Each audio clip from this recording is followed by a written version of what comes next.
There are men who collect power the way others collect art. They don't ask for it. They take it. They wear it like a second skin, so natural that you forget they weren't born with it. And then there are men like him.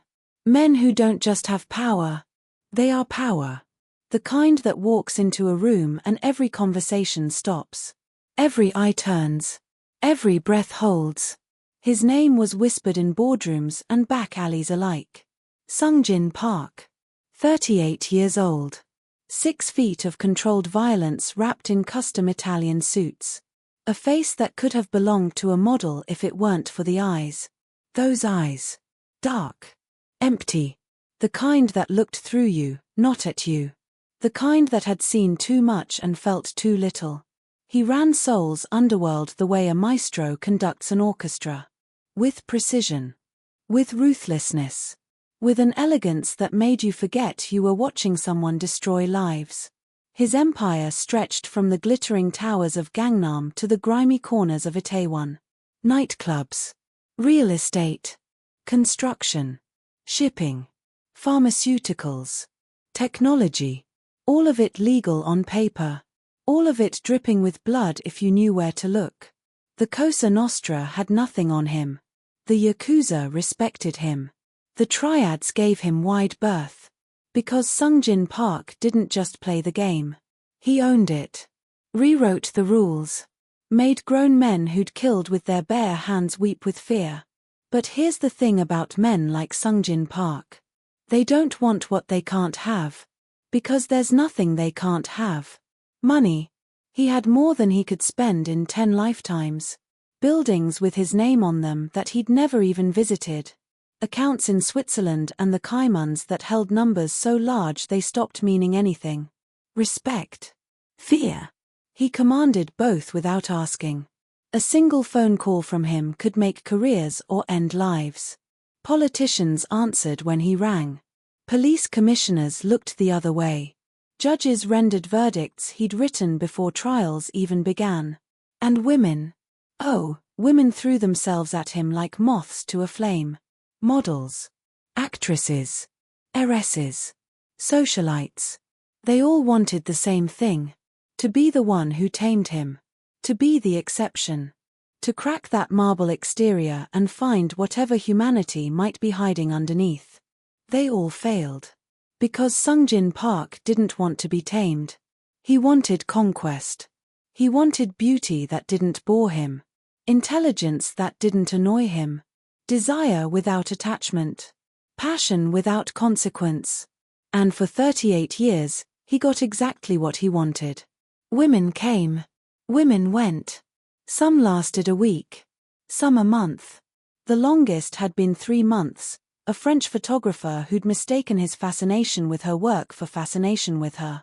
She'd left in tears when she realized the truth. They all left eventually. Or he made them leave. It was all the same to him. His penthouse in Hanam-dong overlooked the Han River. Floor-to-ceiling windows that stretched from one end to the other. Minimalist furniture imported from Milan. Everything white and black and chrome. Cold. Sterile. Perfect. Just like him. He'd stand there some nights, whiskey in hand, watching the city lights blur into the water below, and wonder if there was anything left in this world that could surprise him. The answer, he'd always concluded, was no. He'd seen everything. Done everything. Felt everything worth feeling and plenty that wasn't. At 38, he was already ancient. Already tired. Already counting down to an end that would probably come from a bullet with his name on it. He was fine with that. Expected it, even. Men like him didn't retire to beach houses and grandchildren. They died in the game. It was poetic, in a way. He was about to find out how wrong he was. It started on a Tuesday. Late October. The air had that sharp bite that comes right before winter settles in for good. The kind of cold that makes your bones ache if you stand still too long. Sungjin was at one of his hotels. The Meridian. 63 floors of luxury in the heart of Seoul. Marble lobbies. Gold fixtures.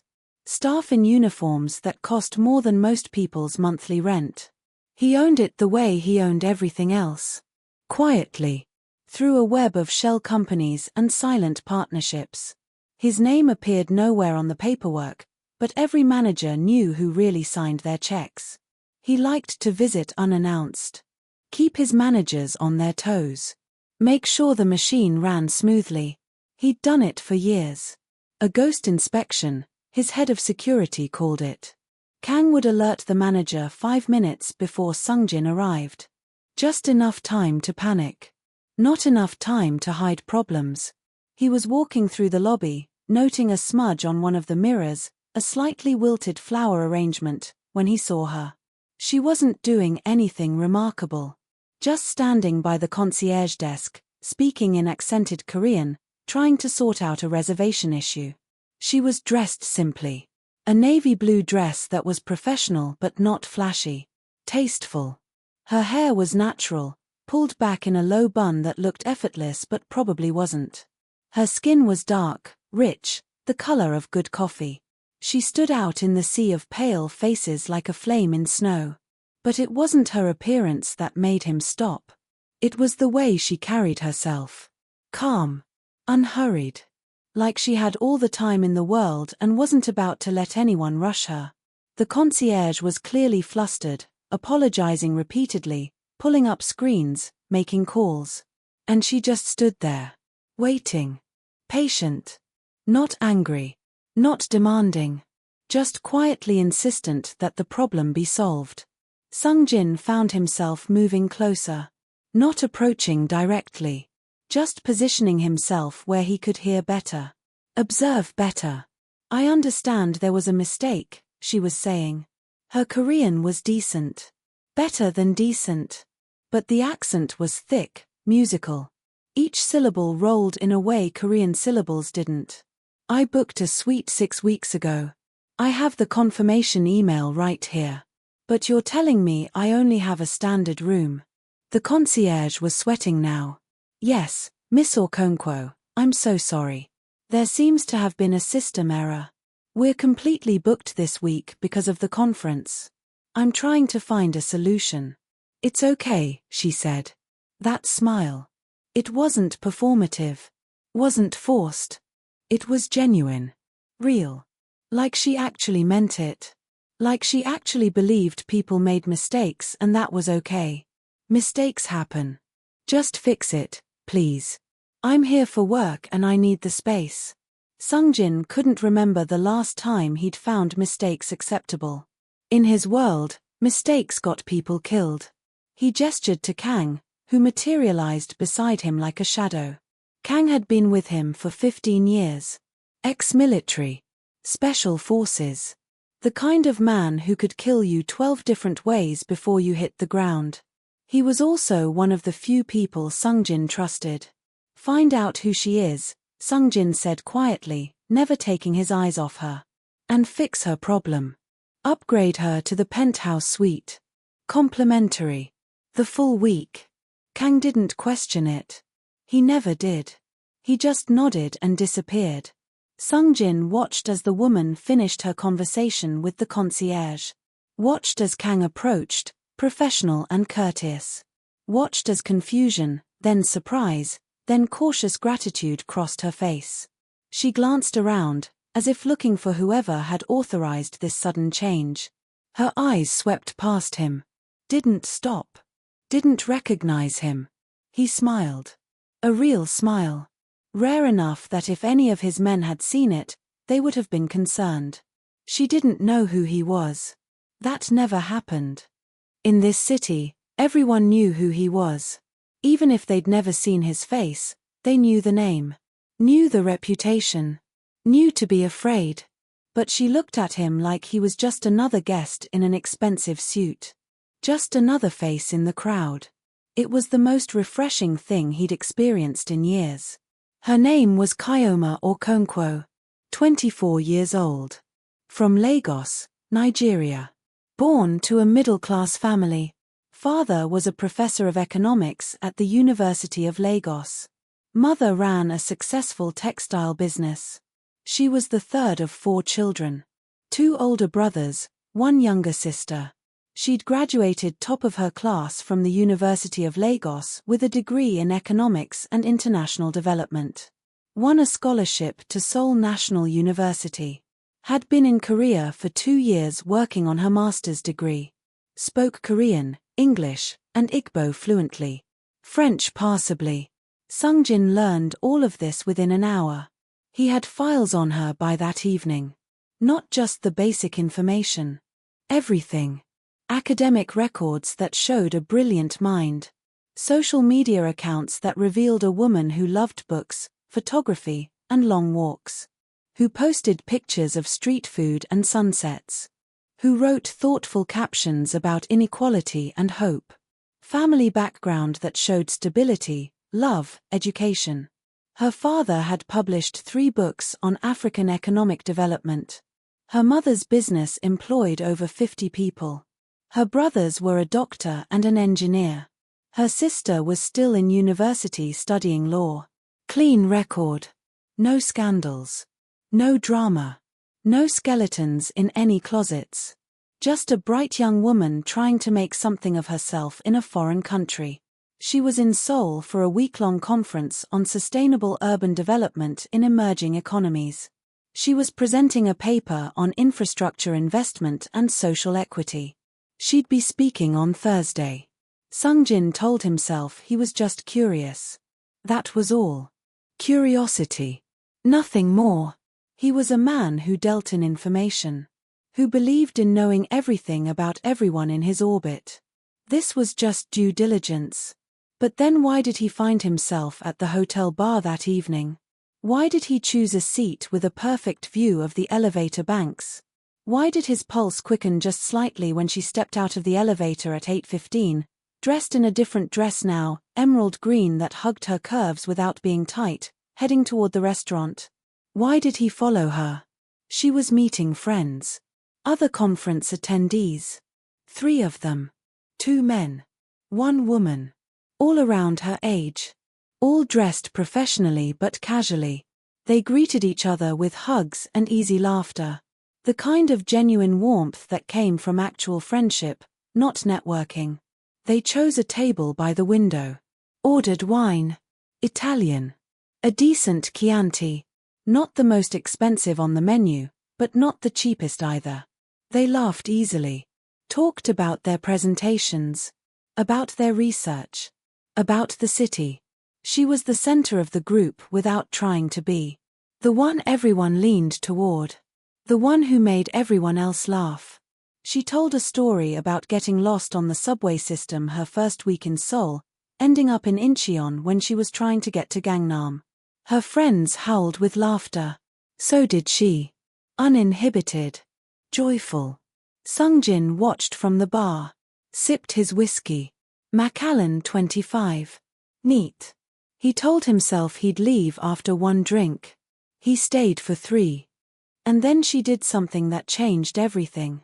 One of her friends, one of the men, a tall guy with glasses and an American accent, said something that made the table go quiet. Sungjin couldn't hear what it was. But he saw the shift. Saw the woman friend's face close off. Saw the other man look uncomfortable. Saw the tension crackle across the table. And then he saw Kyoma lean forward. Saw her reach across the table and touch the American's hand. Not aggressive. Gentle. She spoke quietly, her voice too low for Sungjin to hear even in the relative quiet of the restaurant. But he saw her face. Saw the firmness there. The kindness. The authority that came from genuine care rather than the desire to dominate. Whatever she said, it worked. The American nodded. Apologized to the woman friend. The tension diffused. The conversation moved on. Within minutes, they were laughing again. But Sungjin couldn't move on. Because in that moment, he saw something he hadn't seen in years. Strength without cruelty. Authority without force. She had controlled that situation with nothing but her presence. Her words. Her warmth. She'd made a man apologize and feel good about it. She'd healed a wound before it could fester. He wanted to know how she did it. He wanted to know if she could do it to him. The next day, He sent flowers to her suite. White orchids. Rare. Expensive. Elegant. 3 dozen of them arranged in a crystal vase that probably cost more than her monthly stipend. No card. Just flowers. He imagined her confusion. Imagined her calling the front desk. Asking who sent them. Imagined the concierge telling her they didn't know. Orders from management. Anonymous. He liked the mystery of it. Liked the idea of her wondering. Speculating. Trying to figure out who would do such a thing. The day after that, he arranged for her conference registration to be upgraded. VIP access. Front row seating at every panel.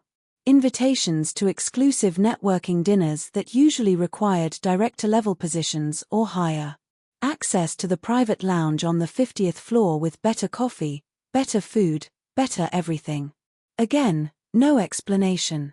Just sudden, inexplicable good fortune. He was testing her. Watching to see how she'd react. Would she be suspicious? Entitled? Grateful? Would she demand answers or accept the gifts and move on? She was curious. He could see it in the way she asked questions. In the way she thanked people but kept pressing for answers. She didn't take it for granted. Didn't assume she deserved it. But she didn't refuse it either. She accepted it with grace and moved forward. Made the most of the opportunities. Smart, he thought. Adaptable. Not so proud that she'd sabotage herself, but not so desperate that she'd accept anything without question. On the third day, he made his move. There was a gala that evening. The final night of the conference. Black tie. Held in the hotel's grand ballroom on the 62nd floor.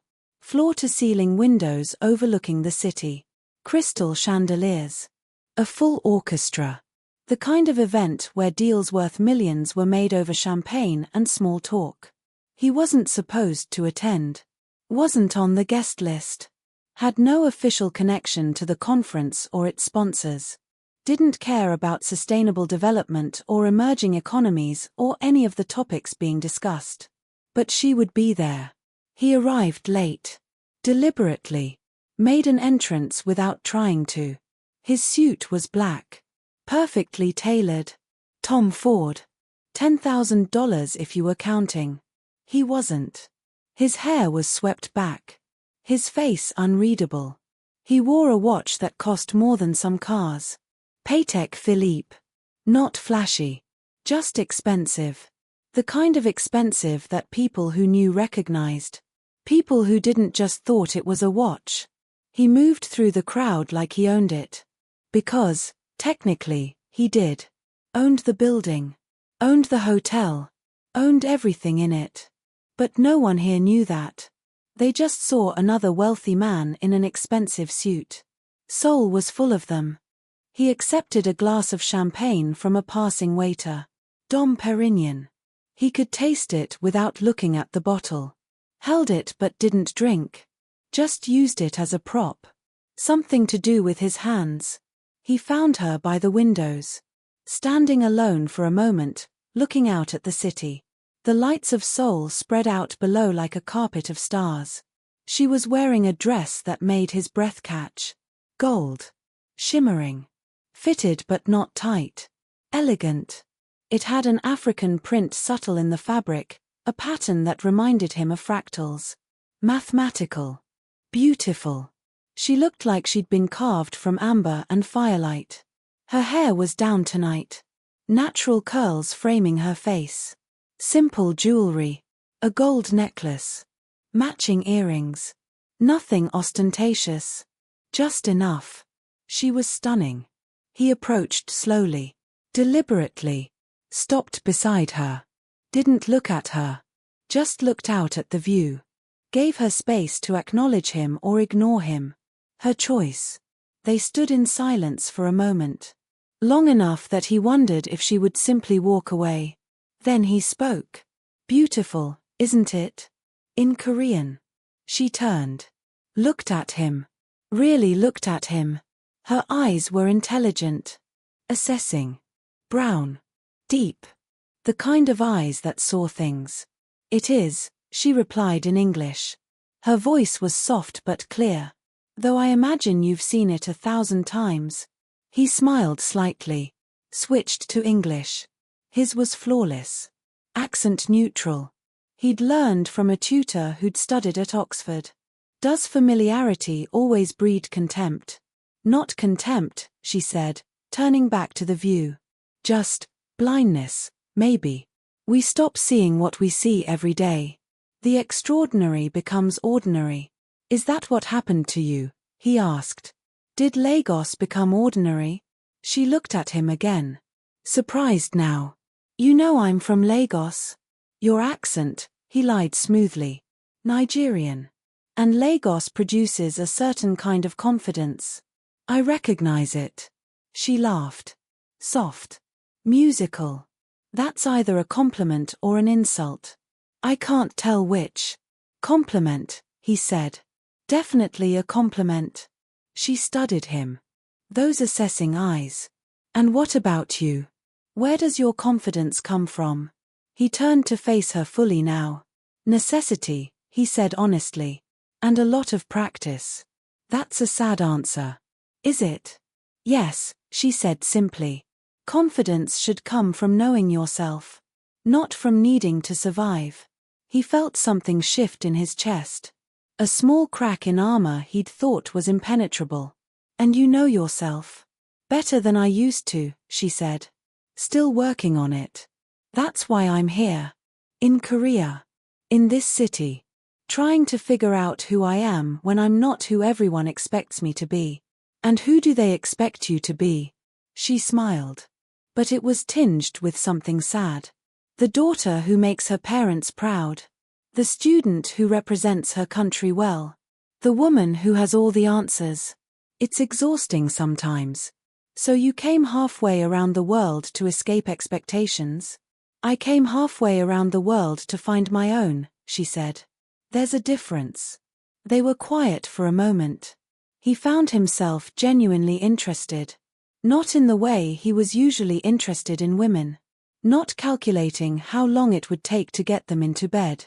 Just interested. In her thoughts. Her perspective. Her mind. I'm Sung-jin, he said, extending his hand. Sung-jin Park. She took it. Her grip was firm. Confident. Kyoma or Konkwo. But I think you already knew that. He raised an eyebrow. What makes you say that? The flowers, she said. The upgrades. The mysterious VIP treatment. That was you, wasn't it? He could have denied it. Should have, maybe. But something about her made him want to be honest. Yes. Why? Because you interested me, he said simply. You still do. That's direct. Would you prefer I lie? She considered this. No, she said finally. I appreciate honesty. Even when it's uncomfortable. Is this uncomfortable? A little, she admitted. I don't usually have strangers sending me flowers and manipulating my schedule. Would you like me to stop? She was quiet for a long moment. I don't know yet, she said. Ask me again in an hour. He smiled. A real smile. Fair enough. They talked for that hour. Maybe more. He lost track of time. That never happened. Sung-jin Park was a man who always knew exactly what time it was. Who operated on schedules measured in minutes. Who treated time like the commodity it was. But with her, time dissolved. They talked about Seoul. About Lagos. About the differences. The similarities. She told him about her research. About economic disparity. About infrastructure development. About how cities could grow without leaving people behind. She spoke with passion. With intelligence. With a hopefulness that should have been naive but somehow wasn't. You actually believe it's possible? He asked. That growth can be equitable? She looked at him. Really looked at him. Don't you? He thought about his empire. About the people he'd crushed to build it. About the neighborhoods he'd gentrified. The small businesses he'd bankrupted. The lives he'd destroyed in pursuit of profit. No, he said honestly. I think growth requires casualties. Always has. Always will. She didn't look shocked. Or disappointed. Just thoughtful. That's what most people think, she said. That progress requires sacrifice. That someone has to lose for someone else to win. But what if we're asking the wrong question? What's the right question? Not whether casualties are necessary, she said. But whether we care enough about the casualties to try to minimize them. To try to make the sacrifice worthwhile. To try to make sure that the people who bear the cost of progress also share in its benefits. That sounds nice in theory, he said. But theory and practice are different animals. They don't have to be, she insisted. The only difference between theory and practice is will. Is choice. We choose to prioritize profit over people. We choose to value efficiency over equity. We choose to build systems that concentrate wealth and power. But we could choose differently. Could we? He asked. Or are we just rationalizing our nature? Humans are predators. We take. We dominate. That's not a choice. That's biology. Humans are also caregivers, she countered. We nurture. We cooperate. We build communities. That's biology too. The question isn't what we're capable of. It's what we choose to prioritize. He wanted to argue. Wanted to tell her she was naive. Idealistic. That the world would eat her alive with that kind of thinking. But he couldn't. Because she wasn't naive. She knew exactly how the world worked. She just refused to accept that it had to work that way.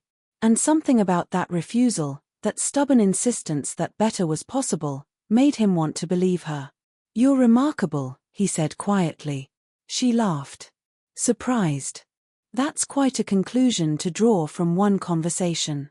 It's not just the conversation, he said. It's the way you carry yourself. The way you see the world. You're in a room full of people trying to impress each other, and you're just yourself. Completely, unapologetically yourself. Is that so rare? In my world. He smiled. But it was a sad smile. Yes. Extremely rare. She studied him. What world is that exactly? You said you work in business, but you didn't say what kind. Various interests, he said vaguely. Real estate. Hospitality. Import-export. The boring kind of business that makes money but doesn't make for interesting conversation. I doubt anything about you is boring, she said. Should I be flattered? That depends, she said, echoing his earlier words back to him. Are you easily flattered? He laughed. Actually laughed. A sound rare enough that Kang, watching from across the room, actually did a double take. No, he admitted. I'm not. Good, she said. Then we have that in common. The orchestra started playing. A waltz. Elegant. Timeless. Couples moved toward the dance floor.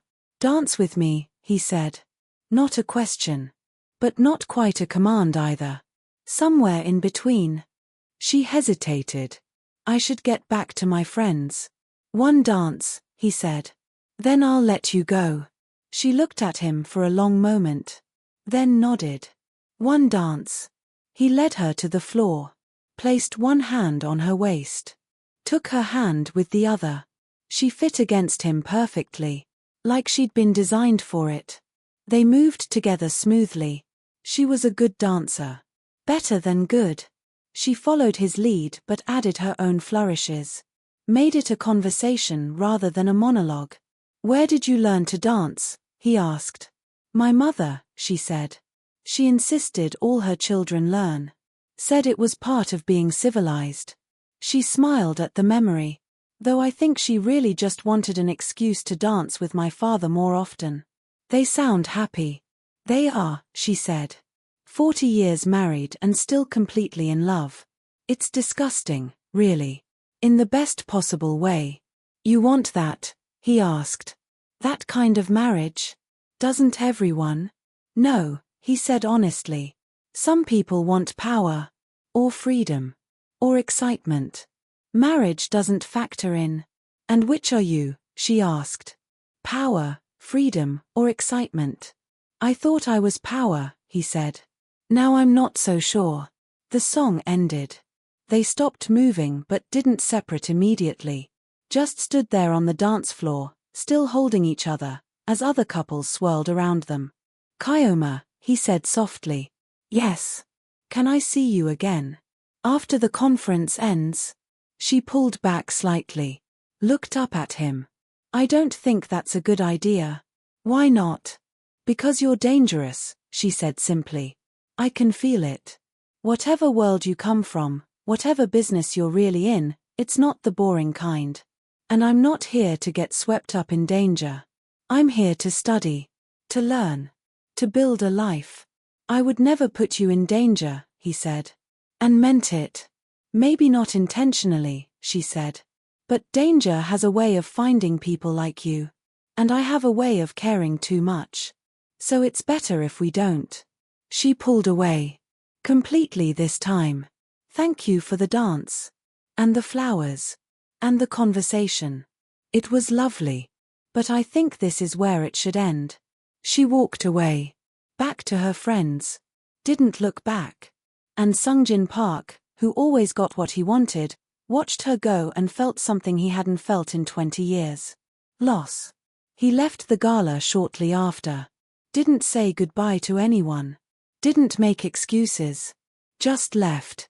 Kang followed at a discreet distance. Knew better than to ask questions when the boss was in this kind of mood. They drove in silence. Back to the penthouse. Sungjin poured himself a drink. Stood by the windows. Looked out at the city that he'd conquered but that suddenly felt empty. Sir, Kang said carefully. The girl. Leave it, Sungjin said. She's just a student. She's nobody. Sungjin turned. His eyes were cold. Dangerous. She's not nobody. And if you or anyone else treats her like nobody, there will be consequences. Am I clear? Kang nodded quickly. Crystal clear, sir. Make sure she's protected. Discreetly. I don't want her knowing. But if anyone touches her, looks at her wrong, even thinks about causing her problems, I want to know about it. Understood. Kang left. Sungjin returned to the window. To his drink. To his thoughts. She was right to walk away. He was dangerous. His world was dangerous. Getting involved with him would only bring her pain. He should let it go. Should forget her. Should go back to his regular life of empty conquests and meaningless encounters. Should. But he couldn't. Because in one evening, one conversation, one dance, she'd done something no one had done in years. She'd made him feel human. The conference ended. She went back to her life. Her studies. Her tiny apartment in Gwanak-gu that she shared with 2 other international students. Her subway rides and cheap meals and long hours in the library. Sungjin tried to move on. Took meetings. Made deals. Expanded his empire. Slept with a model whose name he forgot before she left his bed. Went through the motions. But she haunted him. He found himself driving past Seoul National University. Told himself it was coincidence. That he had business in the area. But there was no business. Just the slim hope of catching a glimpse of her. He saw her once. Walking with friends. Laughing. Carrying a stack of books that looked too heavy. He wanted to stop. To offer help. To talk to her. He drove past. Because she'd asked him to. And despite everything he was, despite all the lines he'd crossed and rules he'd broken, he wouldn't cross that one. 2 weeks passed. The longest 2 weeks of his life. And then his phone rang. Kang. Sir, you said to inform you of any threats to the girl. Sungjin's blood went cold. What happened? Nothing yet. But we've got chatter. Park Mini-taecho's crew. They're asking questions about her. About her relationship with you. Park Minute-ho. One of his rivals. A younger man trying to make a name for himself. Vicious. Stupid. Dangerous combination. How did he even know about her? Someone at the hotel talked. Word got out that you showed personal interest. Sung-jin closed his eyes. This was, she noticed. The protection. She's asking questions. Making calls. Smart girl. Of course she noticed. Handle it. Tell our people to be more discreet. Sir, with respect, she's too observant. If we pull back enough for her not to notice, we might not be able to protect her effectively. Sung-jin was quiet for a long moment. Then I'll tell her myself. He showed up at her apartment the next evening. A modest building in a student neighborhood. 4 floors. No elevator. Narrow hallways. The smell of someone's dinner cooking. Kimchi jigigi, if his nose was right. He knocked on her door. Number 3B. Heard movement inside. Voices. Female. Then the door opened. It wasn't her. A different woman. Korean. Early 20s. She looked at him and her eyes went wide. Recognition. Fear. I'm looking for Kyoma, he said politely. In Korean. The girl just stared. Is she home? Still staring. Hey, who is it? Kyoma's voice from inside. Then she appeared behind her roommate. Saw him. Her expression shifted through several emotions in quick succession. Surprise. Confusion. Concern. Then something that might have been anger. It's okay, she said to her roommate in English. I know him. The roommate looked between them. Still looked terrified. You sure? I'm sure. We can talk in the hallway. She stepped outside. Closed the door behind her. Crossed her arms. What are you doing here? We need to talk. I told you. You're in danger, he said bluntly. Because of me. And I need you to listen. Her expression shifted. What kind of danger? The kind that involves men with guns and bad intentions. I've made enemies. One of them knows I showed interest in you. He might try to use you against me. She laughed. But it wasn't a happy sound. Unbelievable.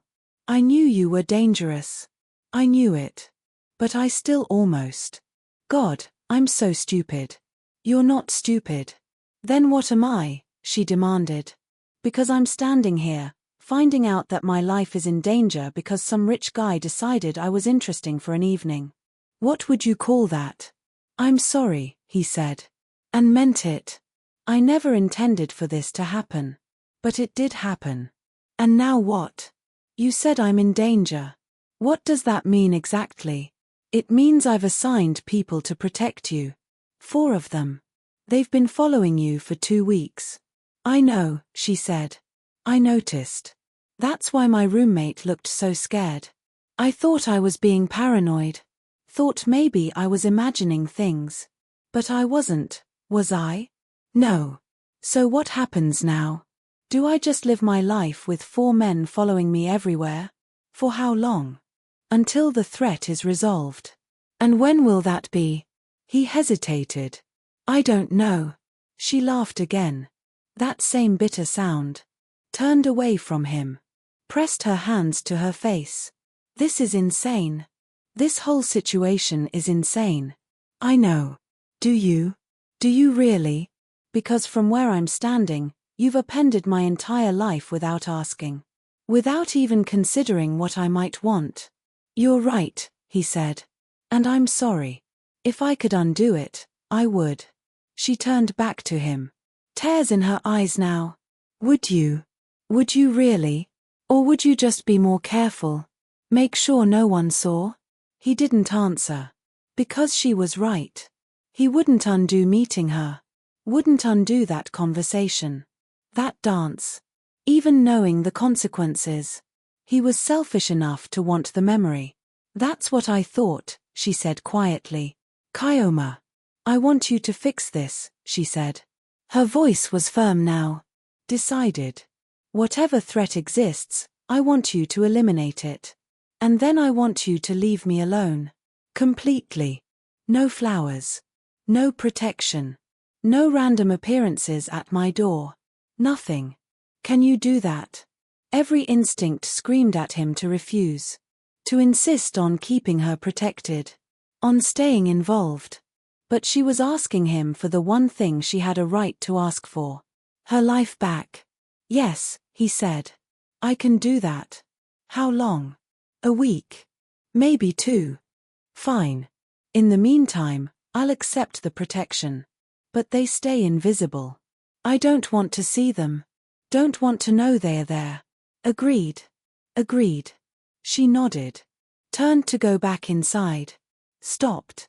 For what it's worth, she said without looking at him. That night at the gala. That was one of the best conversations I've had since I came to Korea. I wish circumstances were different. So do I, he said. She went inside. The door clicked shut.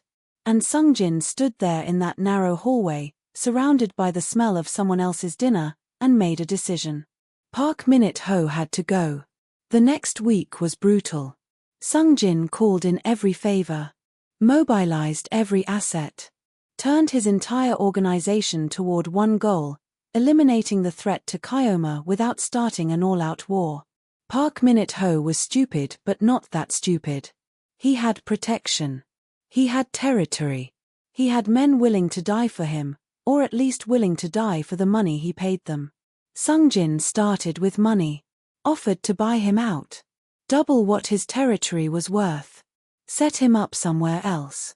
Japan, maybe. Or the Philippines. Park refused. Said it wasn't about money. It was about respect. About proving he wasn't afraid of the legendary Sungjin Park. So Sungjin moved to pressure. Shut down his supply lines. Got his clubs raided. His shipments seized. His accounts frozen. Made his life hell. Park retaliated. Burned one of Sungjin's warehouses. Shot up a club. Killed 2 of Sungjin's men. The situation escalated. Kang came to him on day 8. Boss, this isn't working. He's not backing down. If anything, he's getting more aggressive. We need to go nuclear. No, Sungjin said. No civilian casualties. No public violence. I promised her a clean resolution.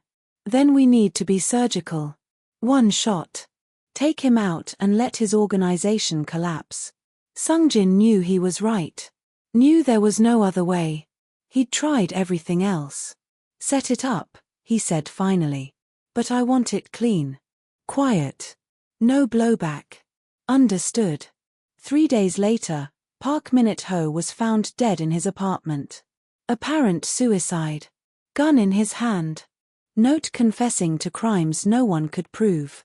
His organization fell apart within hours. His men scattered. His territory was absorbed by others. The threat was eliminated. Sungjin kept his promise. Pulled the protection. Made sure every trace of his interference in her life was erased. Didn't contact her. Didn't send flowers. Didn't drive past her university. Let her go. It was the hardest thing he'd ever done. A month passed. Empty. Meaningless. He went through his life like a ghost. Made money. Made deals. Made nothing that mattered. His men noticed. Whispered about it. The boss wasn't himself. The boss was distracted. Dangerous. Kang finally confronted him.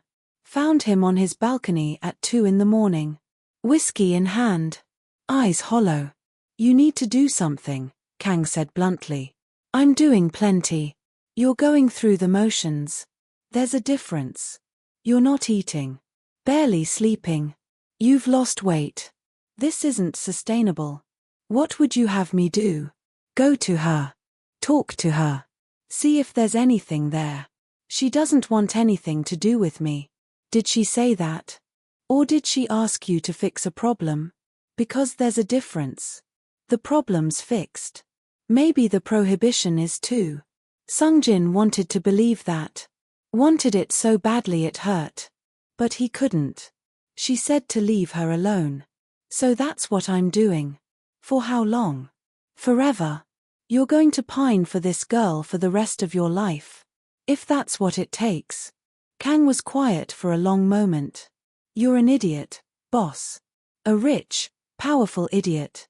But an idiot nonetheless. Probably. At least send her a message. Let her know the threat's gone. Give her the option to reach out if she wants to. Sungjin considered this. It wasn't technically breaking his promise. He wouldn't be inserting himself into her life. Just providing information. Fine, he said. Send her a message. Anonymous. Just tell her she's safe now. Kang nodded. Left. Sent the message. Sungjin waited. Hoping. Not hoping. Tearing himself apart with possibilities. 3 days later, his phone rang. Unknown number. He answered on the first ring. Hello. It's me. Her voice. Soft. Uncertain. The most beautiful sound he'd ever heard. Kyoma. I got a message. Telling me I was safe. That was from you, wasn't it? Yes. The threat's really gone. Completely. You can go back to your normal life. No protection. No danger. You're free. She was quiet for a long moment. Can we talk? In person? His heart stopped. Yes. Anywhere. Anytime. The river. Tomorrow at 3. Where we danced. I'll be there. She hung up. He stared at his phone. Hope and terror warring in his chest. He arrived 20 minutes early. Couldn't help himself. Paced the riverside path like a caged animal. Watched every face, looking for hers. And then she was there. Walking toward him. She looked different somehow. Lighter. Like a weight had been lifted. She was wearing jeans. A simple sweater. Her hair loose around her shoulders. She looked younger. More at ease. They stood there for a moment. Not speaking. Just looking at each other. Hi, she said finally. Hi. You kept your promise. I did. Thank you, she said. For fixing it. For leaving me alone. I know that probably wasn't easy for you. It was the hardest thing I've ever done, he admitted. She smiled slightly. Good. Good. Yes. Good. Because it means I wasn't alone. In feeling like something was missing. His breath caught. What are you saying? I'm saying that I've spent the last 6 weeks trying to convince myself I don't miss you. That I don't wonder what you're doing. That I don't replay our conversation at the gala in my head. And I've failed. Miserably. Kyoma. Let me finish, she said. I'm also saying that I'm terrified. Of you. Of what you represent. Of the danger that seems to follow you. But I'm also saying that maybe it's worth the risk. Maybe you're worth the risk. He wanted to close the distance between them. Wanted to pull her into his arms. Wanted to kiss her until neither of them could breathe. But he stayed where he was. I can't promise safety, he said honestly. I can't promise that my world won't touch yours again. All I can promise is that I'll do everything in my power to protect you. And that being with you makes me want to be better than I am. That's enough, she said. For now, that's enough. She closed the distance. Kissed him. Soft. Gentle. A beginning more than an ending. When she pulled back, she said, but I need things from you. Name them. Honesty. Complete honesty. Don't hide things from me to protect me. Trust me to handle the truth. Okay. And I need you to try. Really try. To build something that isn't based on fear and violence. I'm not asking you to do it overnight. But I need to know you're working toward it. That there's an exit strategy. That one was harder. Because in his world, there was no exit. No retirement plan. You died in or you died out. But he looked at her face. At the hope and fear mingled there. At the woman who was giving him a chance he didn't deserve. I'll try, he said.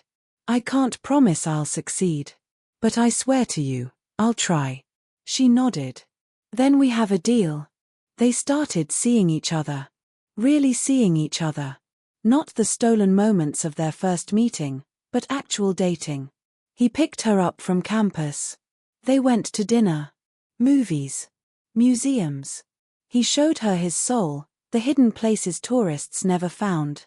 She showed him hers, the student haunts and cheap restaurants and bookstores in alleys. They talked for hours. About everything and nothing. She told him about Lagos. About growing up middle class in a city of extremes. About her parents and siblings. About dreams she'd had as a child. About the woman she was trying to become. He told her about his childhood. Carefully at first. Then more openly as she proved she could handle it. About growing up poor in Incheon. About watching his father work himself to death in a factory. About his mother cleaning houses for rich families who treated her like furniture. About the anger. The hunger. The determination to never be powerless again. He didn't tell her everything. Not yet. Not about the blood. The violence. The bodies. But he told her enough that she understood.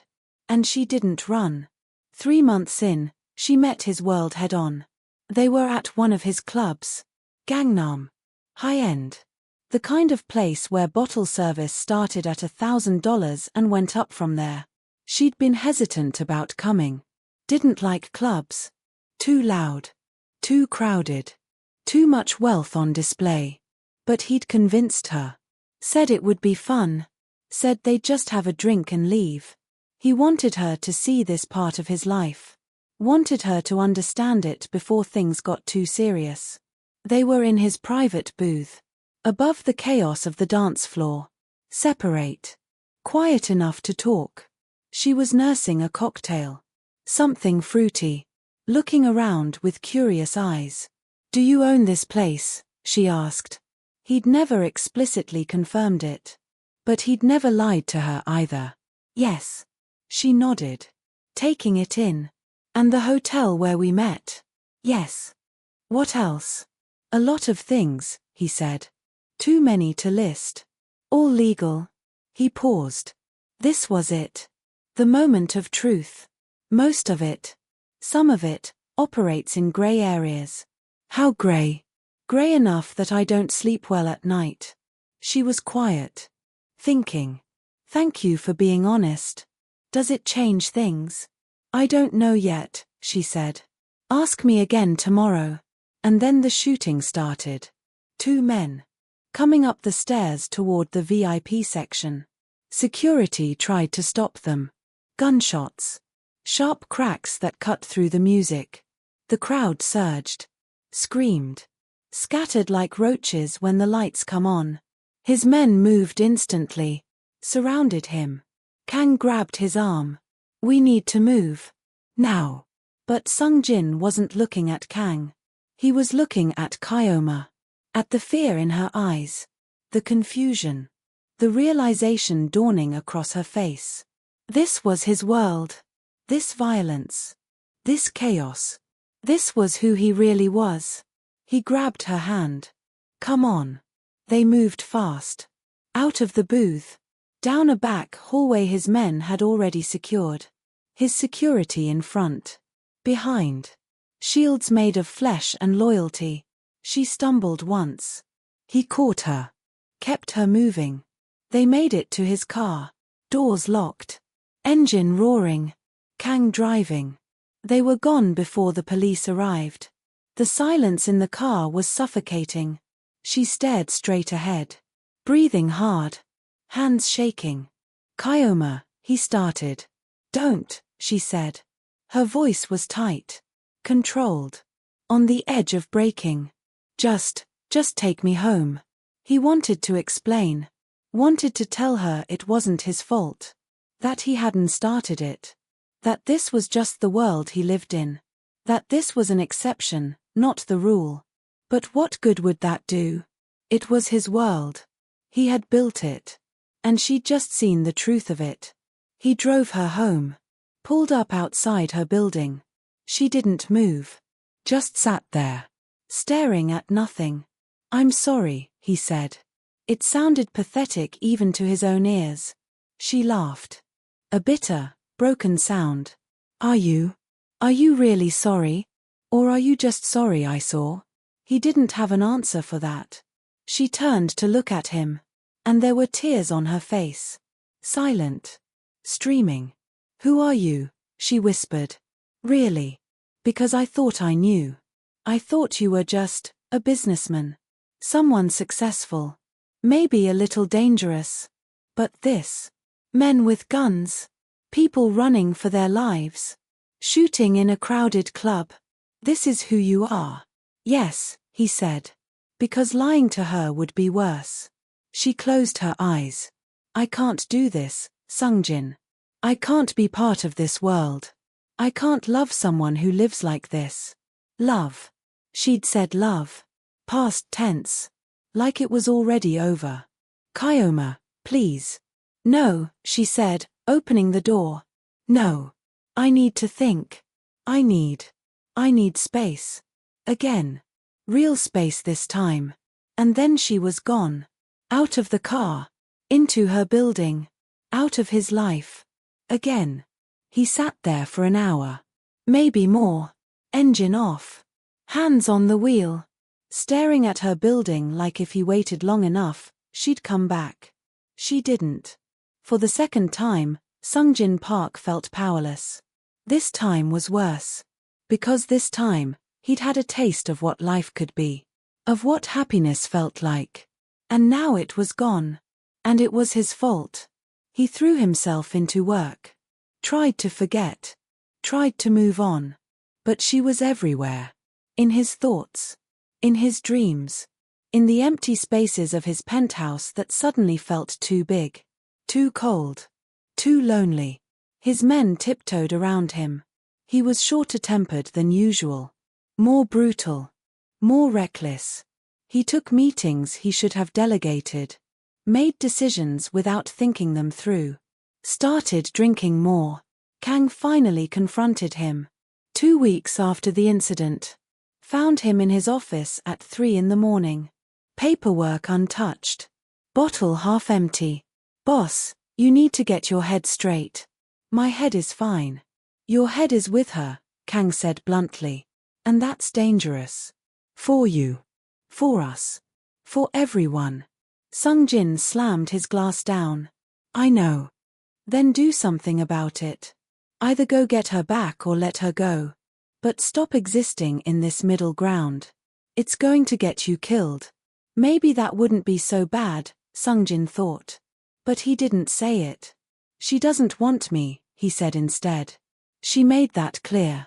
Did she? Or did she say she needs space? There's a difference.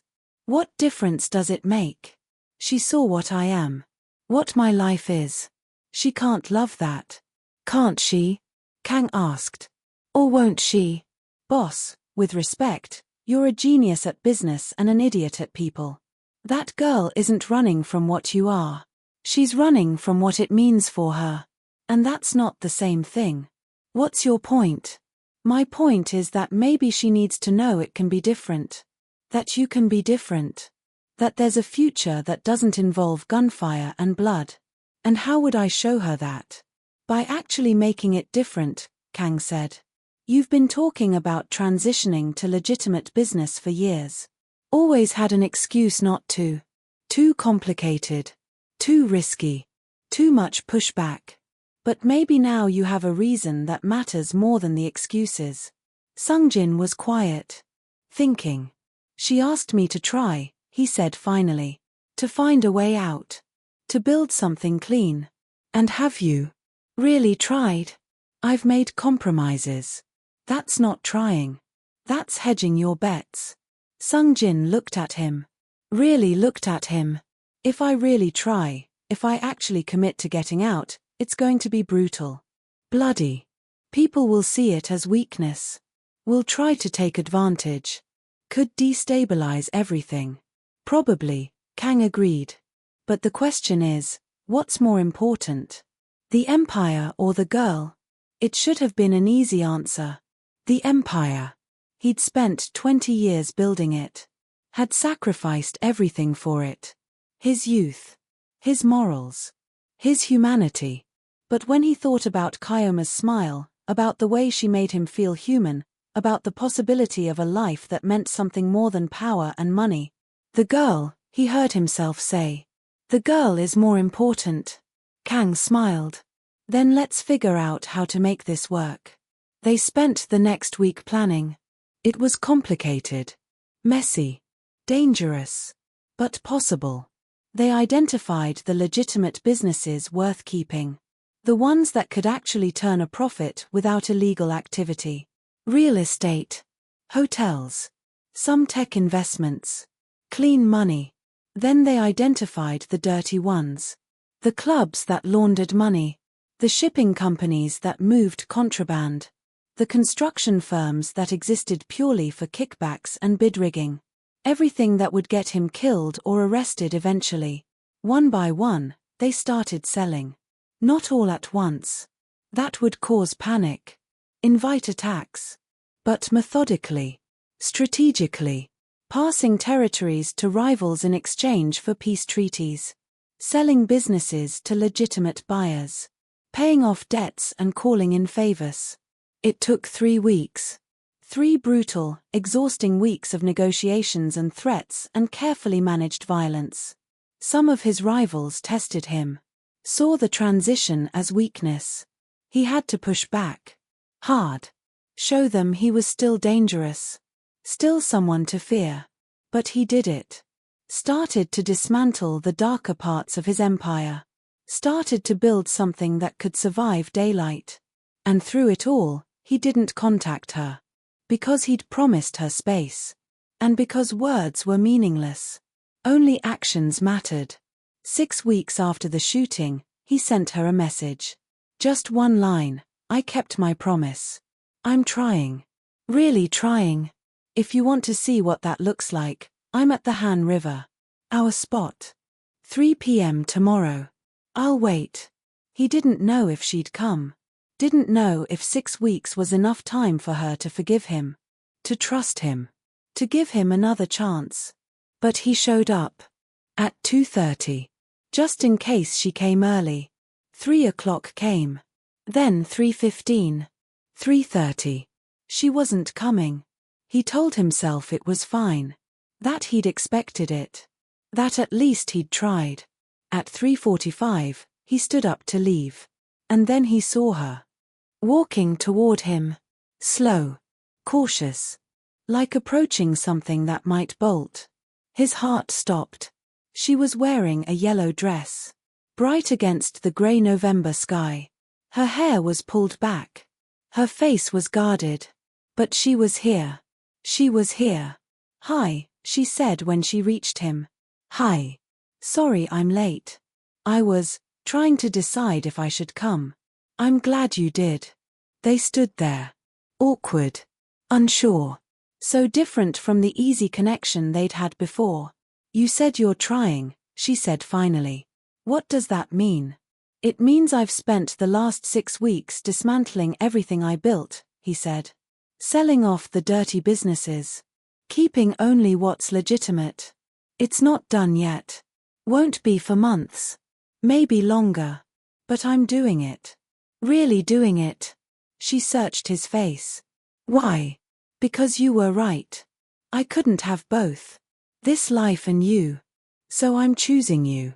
That's a lot of pressure to put on me. I know. And if it's too much, I understand. But I needed you to know. I needed you to see that I'm not just saying it this time. I'm actually doing it. She was quiet for a long moment. What happened at the club, she said finally. The shooting. That was terrifying, he finished. I know. I saw your face. Has that happened before? He wanted to lie.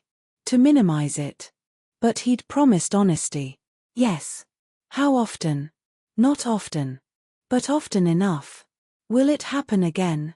I hope not. I'm trying to make sure it doesn't. But I can't promise. There are still people who see me as a target. Still debts to settle. Still transitions to manage. It's going to take time. How much time? A year, maybe. To fully transition. To make sure I'm out. Really out. She looked out at the water. At the city beyond. A year is a long time. I know. A lot can happen in a year. I know that too. She turned back to him. I went home. To Lagos. After the shooting. Spent 2 weeks with my family. Told my mother everything. His stomach dropped. What did she say?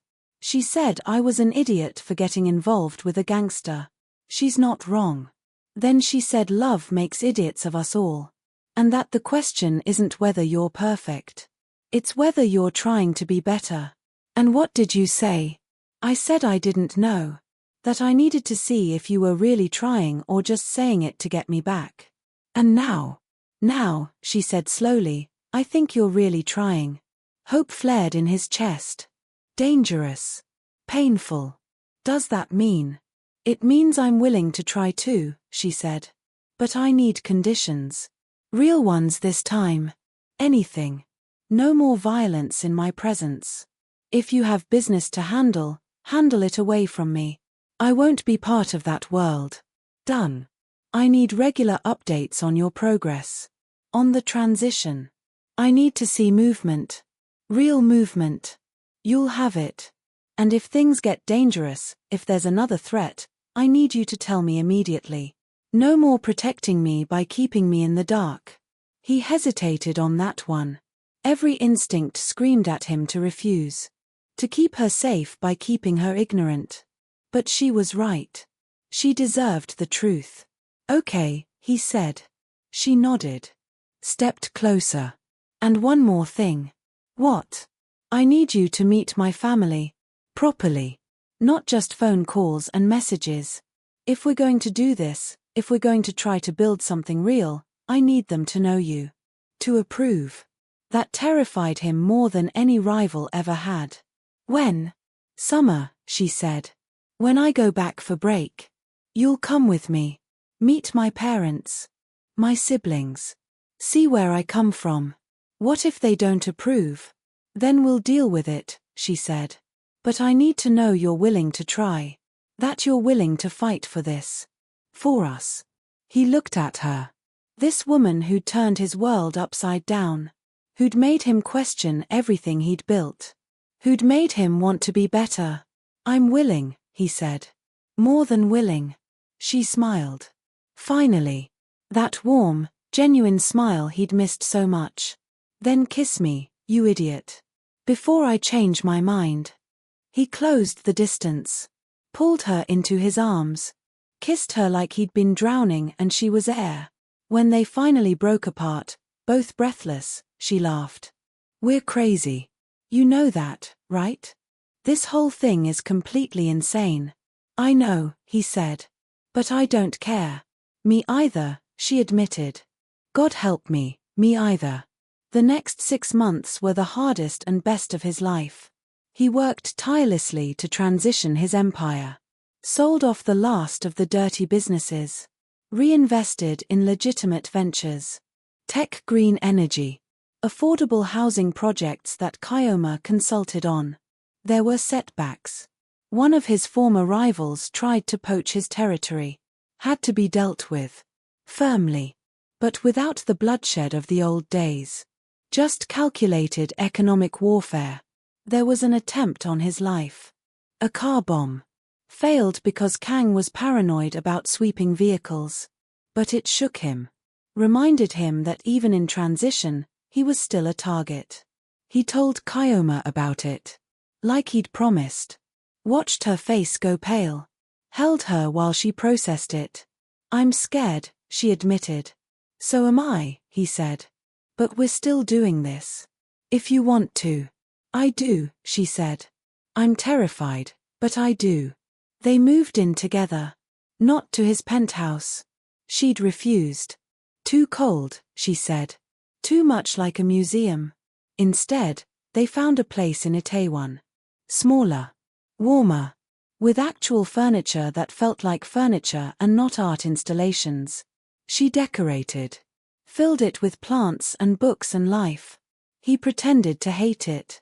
But he loved coming home to it. To her. to something that felt real.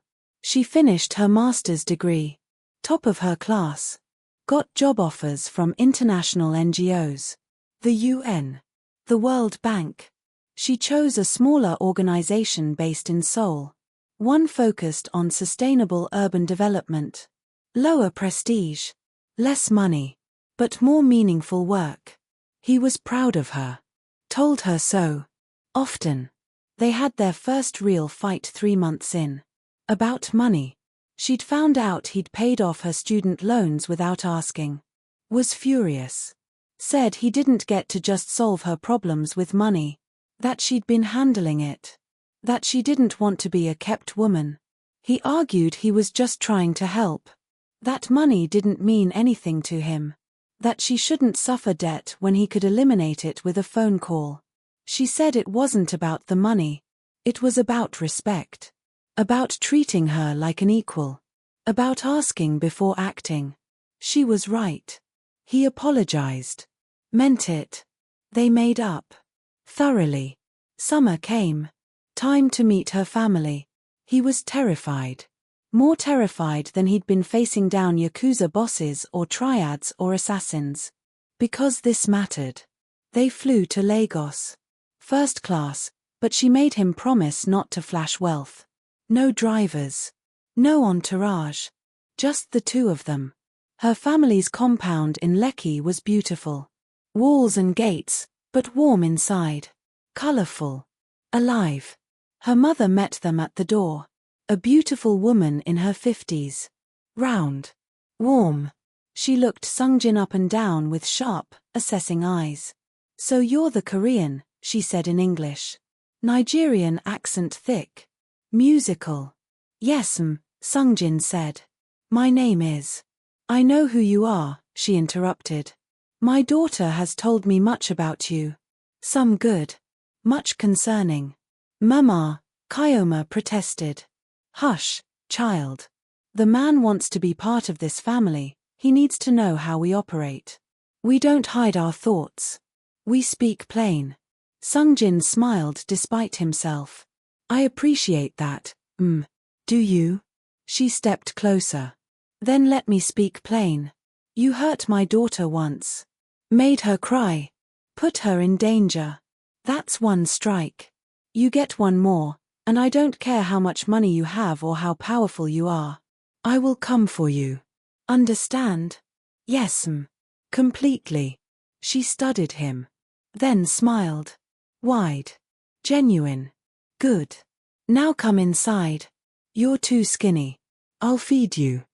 The week was overwhelming. Beautiful. Terrifying. Her father was a quiet man. Intellectual.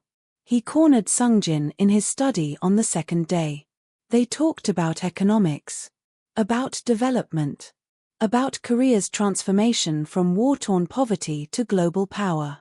Can you tell me how it happened? Her father asked. Truly. Not the official story.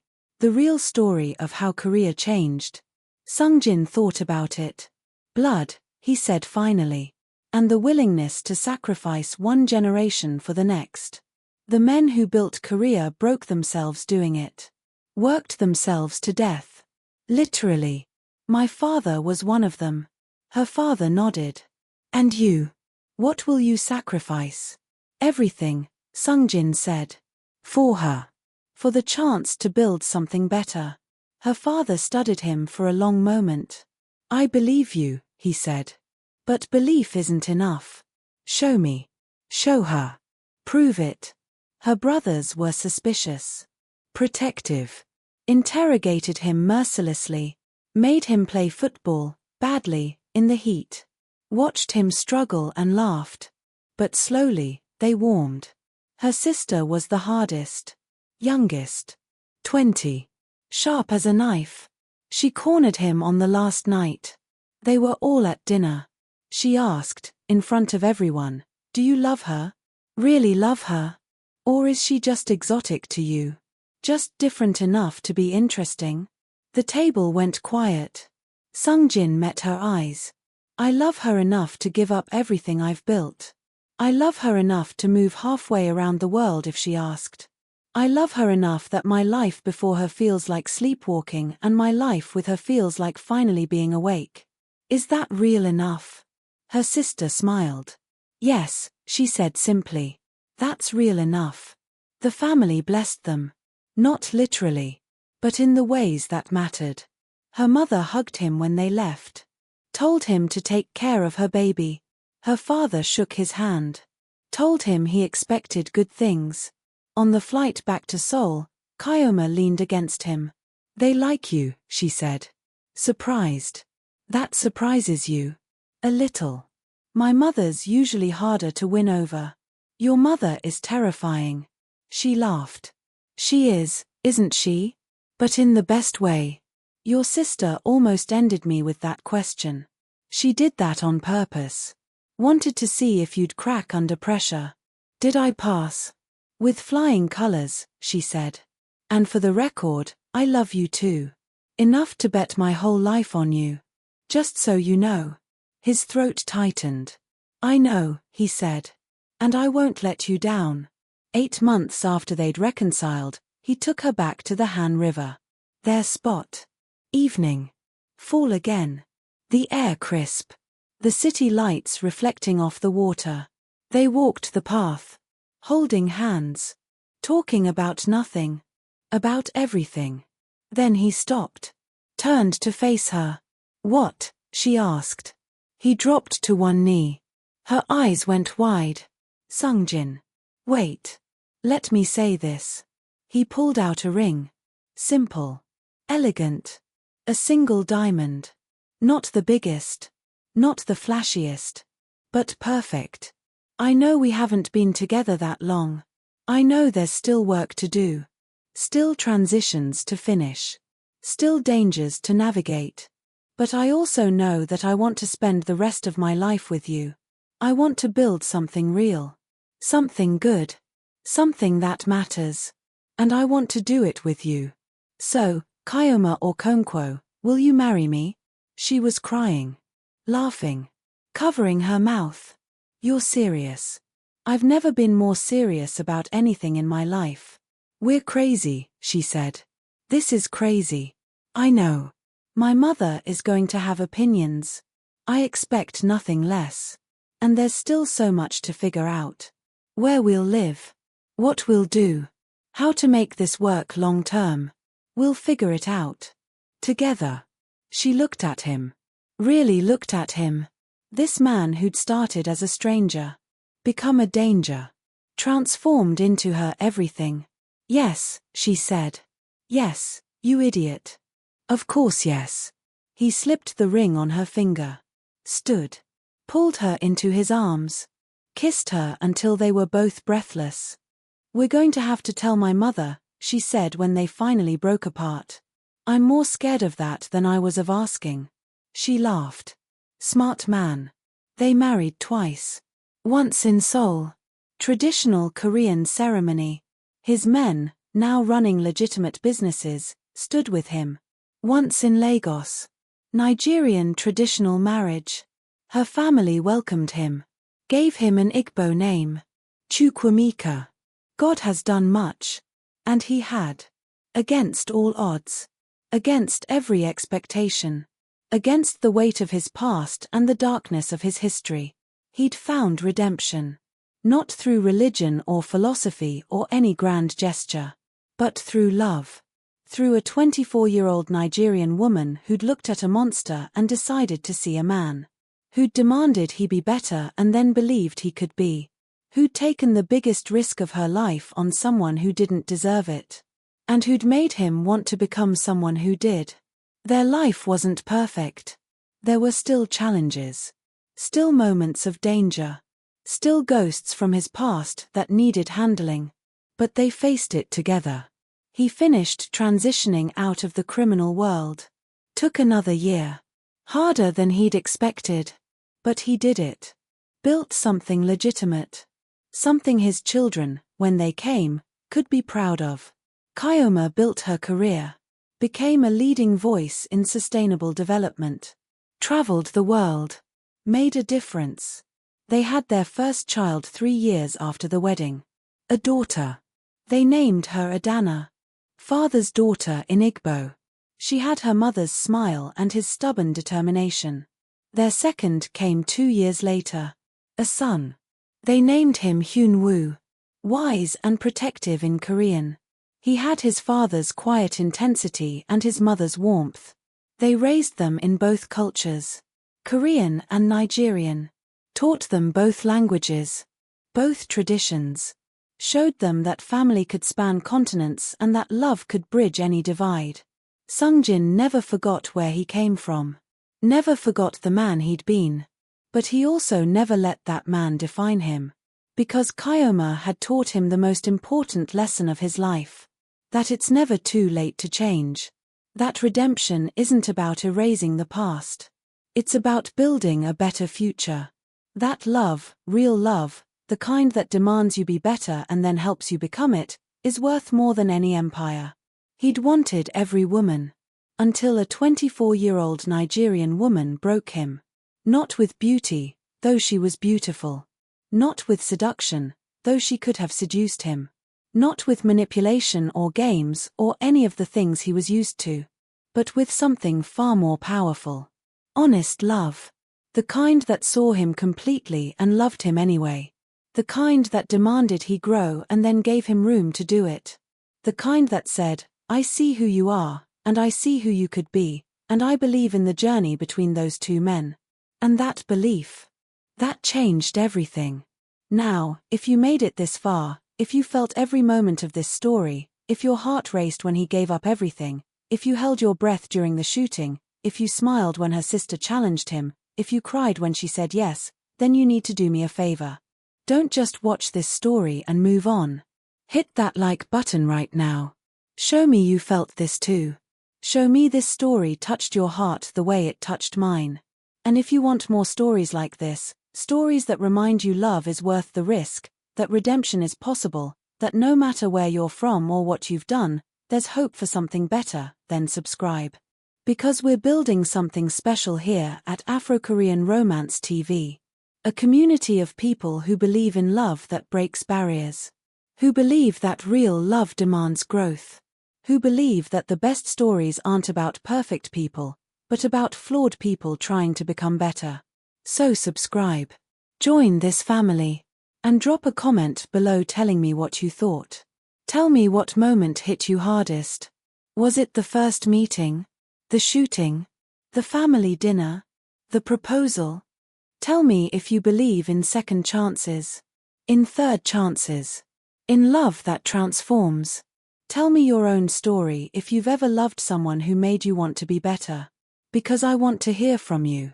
I want to know this story touched you the way it touched me. I want to build this community together. Like, subscribe, and comment. And I'll see you in the next one. With another story. Another journey. Another reminder that love, real love, the kind that demands everything and gives back more, is worth burning the whole world down for. Until next time, keep believing in love. Keep believing in redemption. Keep believing that better is possible. This is Afro-Korean Romance TV, and thank you for being here.